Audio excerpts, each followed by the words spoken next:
Hello? Can I help you?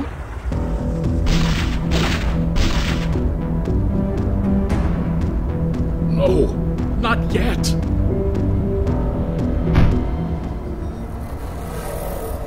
Hey, wait!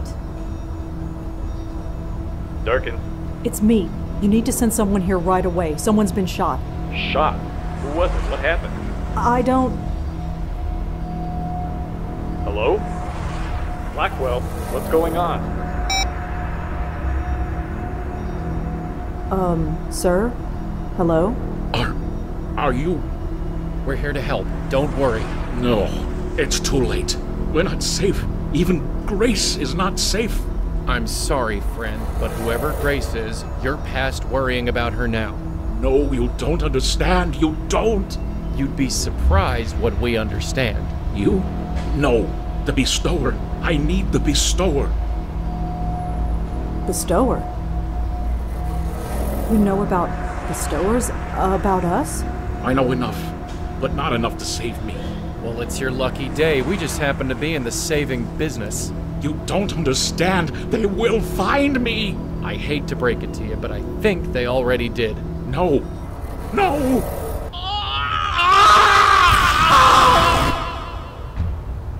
Holy... Did you see that? What was it? What the hell was it? This sequence went through a few iterations before I finally wrote what you just saw.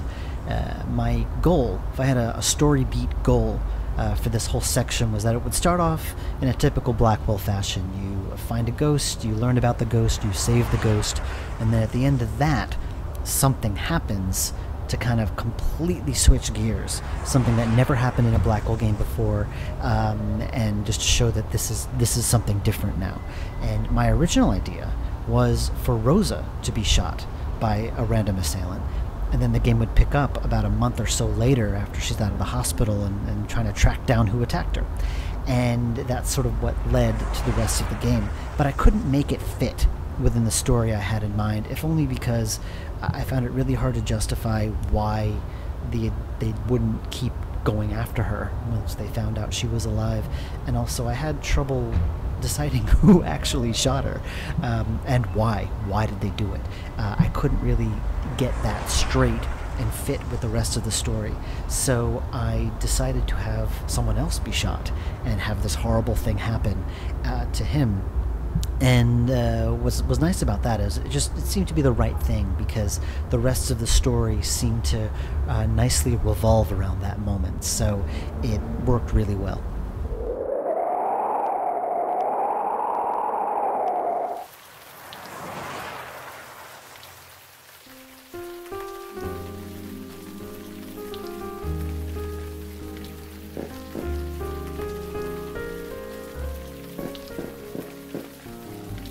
So, I guess this is it. I believe so, my host. A tailor shop, huh? You think they've got anything in my size? A lost soul in need of saving, and you want to rob its place of business. Look at this dress I'm wearing. It's ruined. I figure I'm owed. Duty first, my host. Petty theft after. I'll see.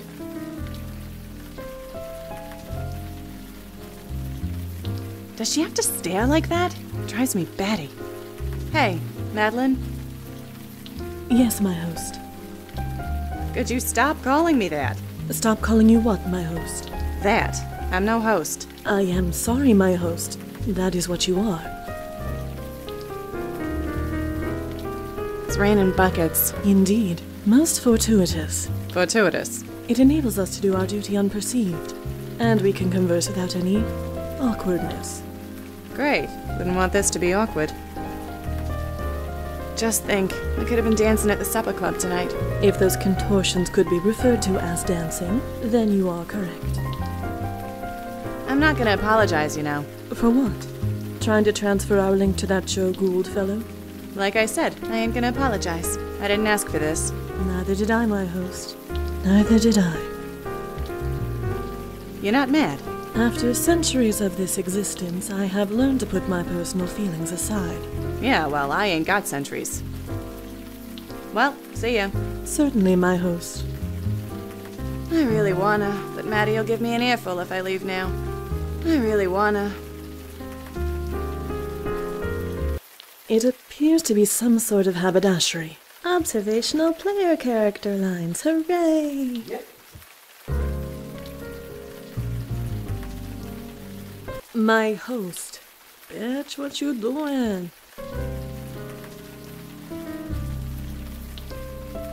It's boarded up. No getting through here. Oh, no getting no getting through there. Hello, Dave. And I'm still giving you a level. Yes. Fair enough, I can do that. I have to try to not make her too sexy, because that's not her.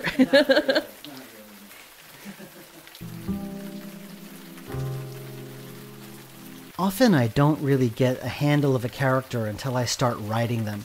And when I started writing this flashback, as I mentioned in an earlier commentary, I didn't write this flashback until the end. I really found that I loved writing for Jocelyn. It was just so much fun. I really liked this character. I really felt bad for her. Someone who was just a very fun-loving, loved dancing and music, and suddenly forced to just confront death on a regular basis.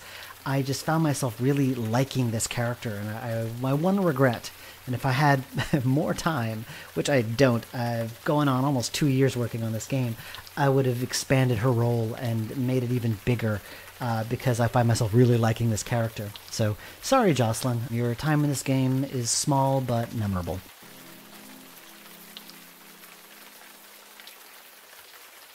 So I put off writing these flashbacks almost until the very, very end.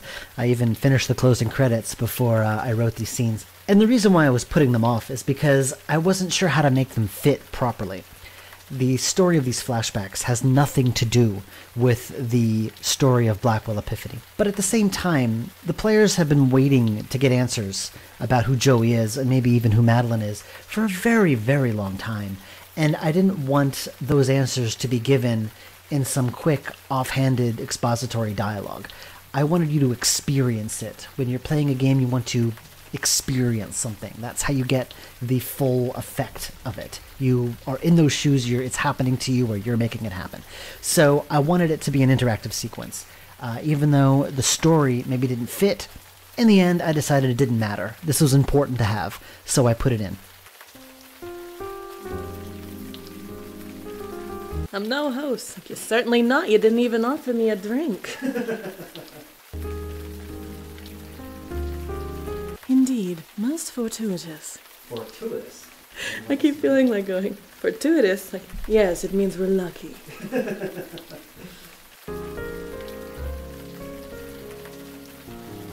That sailor shop. Looks like it's been shut down for a while. Nah, can't reach it. It's covered with gunk. I can't see through it. Ain't gonna budge.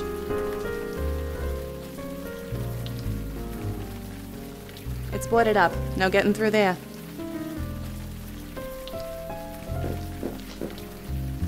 What do you know?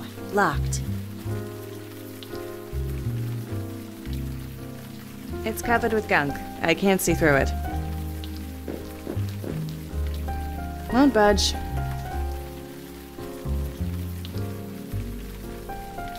Look at that. This place is falling apart.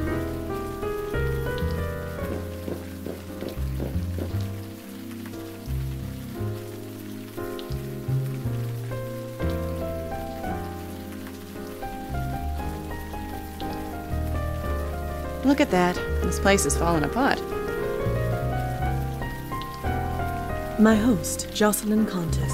I have been her guide for 2 months. My host? Yeah. I know this transition has not been easy. Yeah. Well, I always thought my uncle was cuckoo. At least now I know why. We made fun of him, you know? I am aware. It pained him greatly. Yeah. I guess now everyone's gonna make fun of me, so I got that to look forward to.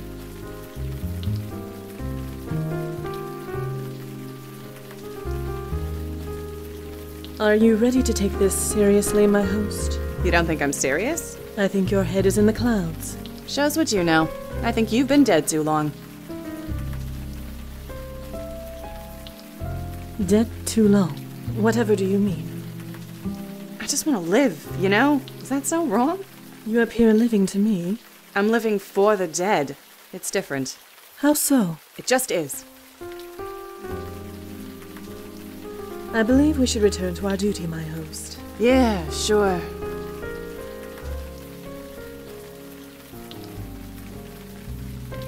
We cannot leave yet. We have a duty to fulfill. It appears to be some sort of haberdashery. Not likely. The window is boarded up and covered with dust. It is impossible to see through it. If I am going to enter, I will use the door. It is just common courtesy. The front entrance, blocked by wooden planks. If you could just wait here, my host. Uh-huh. It's not like I got anything else to do. Hello? Is anyone about? I am a friend. Nobody's there? Can we go? Zeus is playing tonight. If we hurry, we can catch him. Patience, my host. I sense a lost spirit here. We cannot leave our duty unfinished.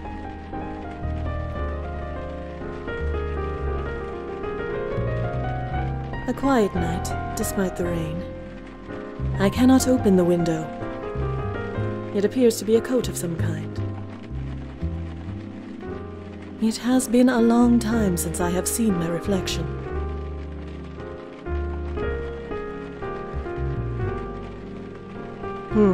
So garish. Some clothing items.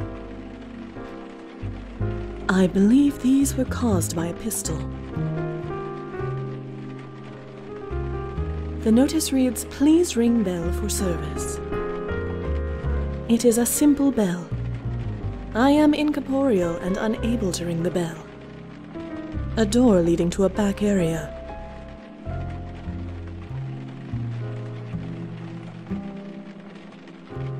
The room contains a few machines and piles of cloth. There is nothing else worth reporting. I could leave, as you request, but I don't believe you want me to. This could go a very different way. Yes. I don't think you really want me to leave. Oh dear. Well, do you just say so? Better not. Madeline would never Better not. Madeline would let... Better not. Madeline would never let me hear him. Why is it so hard? You said Maddie before. Maddie McGibby.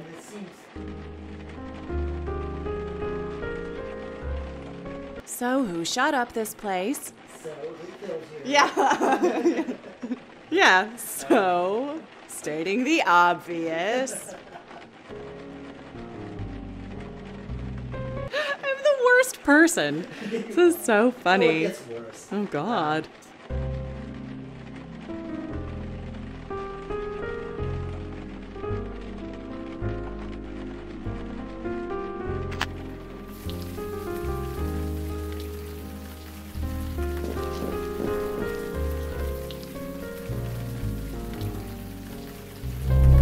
My host. My host. Sorry, you say something? Certainly nothing that matters any longer. Originally, when designing this puzzle, it was just another find the key puzzle, but there are already so many of those in the game that I decided not to do that, and I thought about Jocelyn, like, you know what?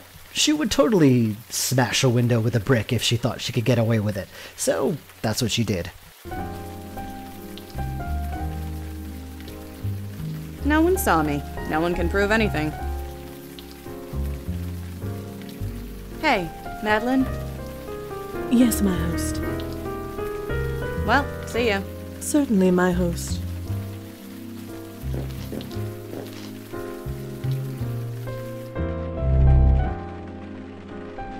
No one saw me. No one can prove anything. Better not. Madeline would never let me hear the end of it. have no idea how that got there, and nobody can prove otherwise.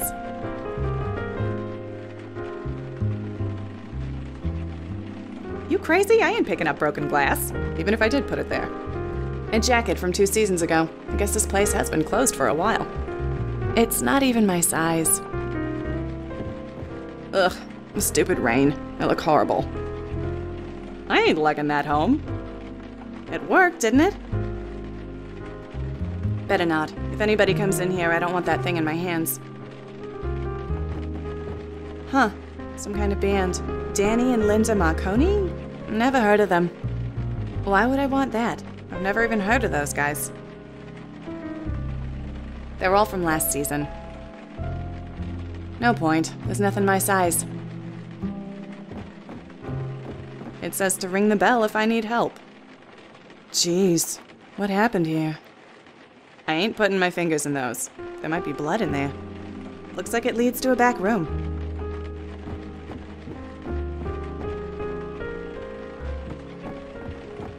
Nothing interesting back there. Just a bunch of sewing machines and fabric. It's just a bell.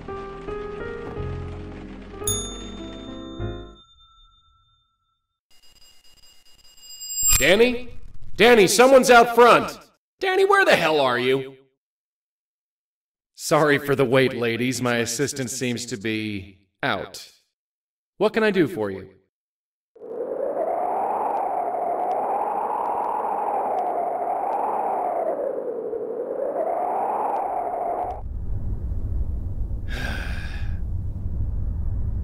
How long are you gonna stare at that thing? It's getting dark. Just one more. It has to be here. What are you doing anyway? A man was murdered last night in the middle of a major blizzard. Believe me, I remember. Right. So how come nobody else has? Eh? I've been checking on every local news website all day. There's not a single mention of it. I called the police myself. We know they know about it. They must have suppressed the news, but why? I'm sure the cops got their reasons, and they can keep them. I don't care who plugged the guy. I only care about what happened after. I know. So, the victim didn't have any identification on him. I was hoping a news report would give us his name, but it looks like we're on our own.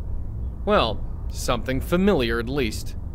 Let's go talk to our pet cop. Maybe he knows something.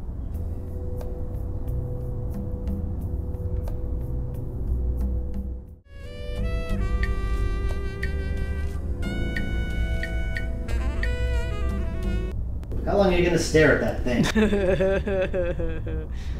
How long are you gonna stare at that thing? Just one more. It has to be here. Hey man, I didn't write this shit. Those pills expired 5 years ago. I'll just sell them. One of the weirdest things about working on the Blackwell Epiphany was painting Rosa's apartment from the wrong angle. I've played this game from the start, so for me it was very strange to see it from this perspective and to be the person doing it from this perspective, so I think I got it mostly right. Hopefully everyone else agrees. One thing that was done differently in this game is the voice acting. It was actually casted through Shelley Shenoy, who plays Heather in this game. She's also known for playing Sayuri in Epsilon 5 and Gemini Rue. She started up a voice acting class about a year ago, and it's gotten huge. There's like 200 people in her class. It's this pretty big deal. And she offered to help me cast my games. So of course I told her okay. And the advantage to that, obviously, is that I got some amazing talent that I probably would not have been able to find on my own. The downside, which is not really a big deal, is that I didn't know them. When they came in to record, I had never physically met them before, and I wasn't able to kind of laugh and joke with them than I would with someone like Aba Rebecca or one of my other regulars. So I wouldn't say the process was as much, quote, fun as it was previously, but the quality of the actors were much more varied, and I got some really amazing people. And you don't hear the same voices that you normally do when you play a Wadjet Eye game. So in that respect, it was a great thing. So thank you, Shelley. One of the drawbacks to doing a multi-part series like this is that you tend to get better over time, and you tend to regret decisions and ideas that you had when you were less skilled and had less experience.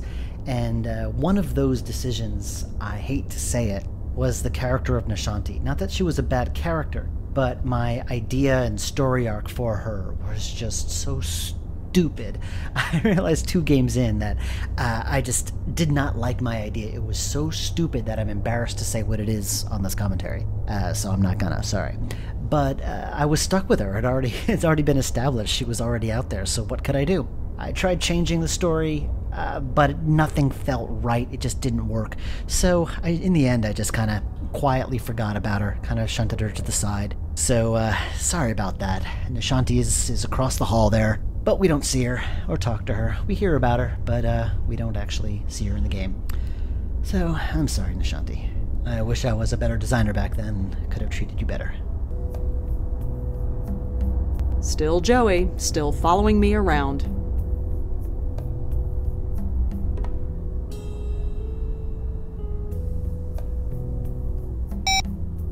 There's no answer.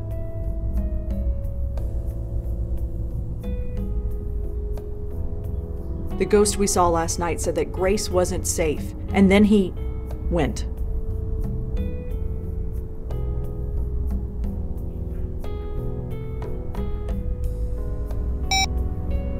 Joey, I'd like to talk to you. What is it this time? I've never seen a ghost so scared. Don't remind me. Jeez.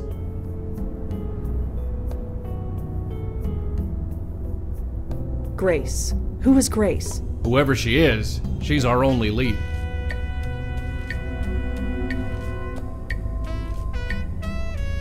You ready to go? I don't exactly need to pack now, do I?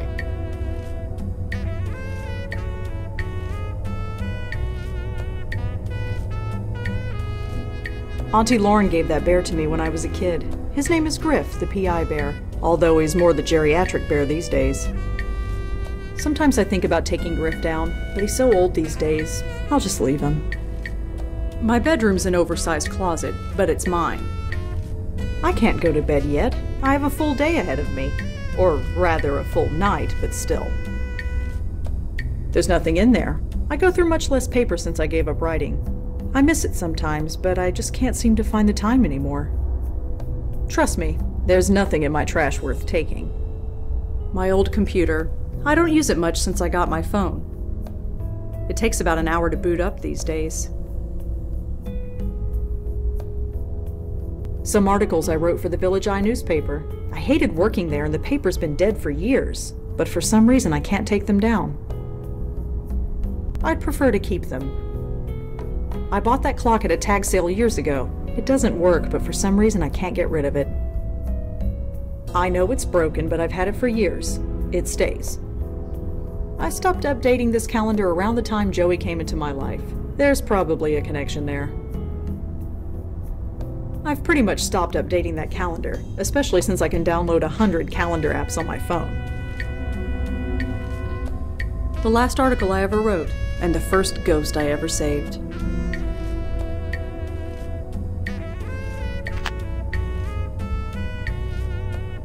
My parents' wedding. It's the only picture I have of them. They look so young.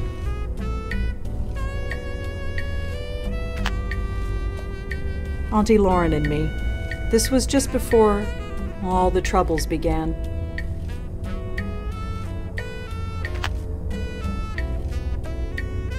Books on notable New Yorkers, all deceased. Never hurts to be prepared. I've already read them, and I've got the digital copies anyway. It's the intercom to the lobby. If anyone buzzes up, I can talk to them from here. Why? There's nobody on the other end. Books on boat maintenance and navigation. I'm not making that mistake again. I've already read them, and I've got the digital copies anyway.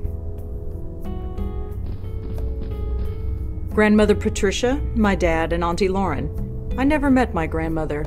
I don't think she was ever prepared for, well, this. This article is about the Meltzer Foundation. I suppose they did some good in the end, but the death toll was too high.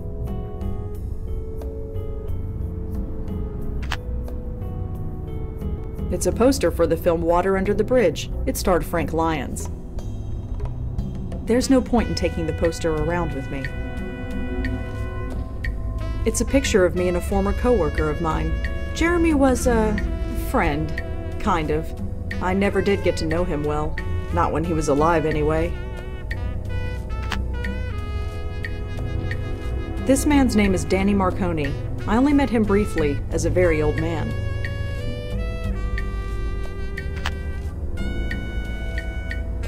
For months, I expected the police to come breaking down my door, but it's been a year and nothing.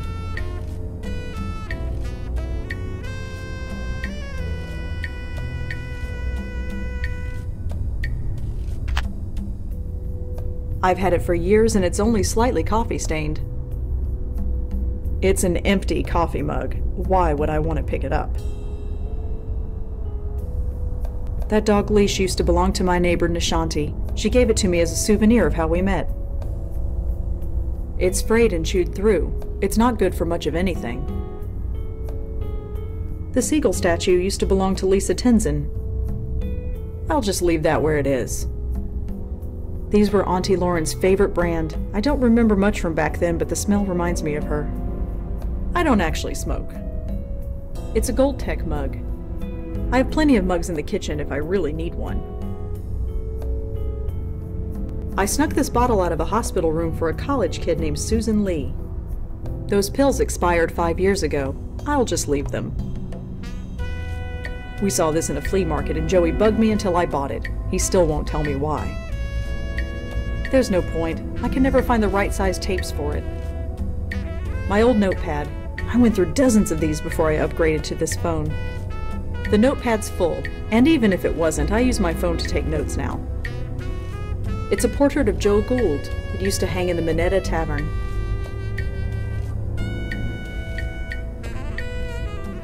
I got something to say. Yeah.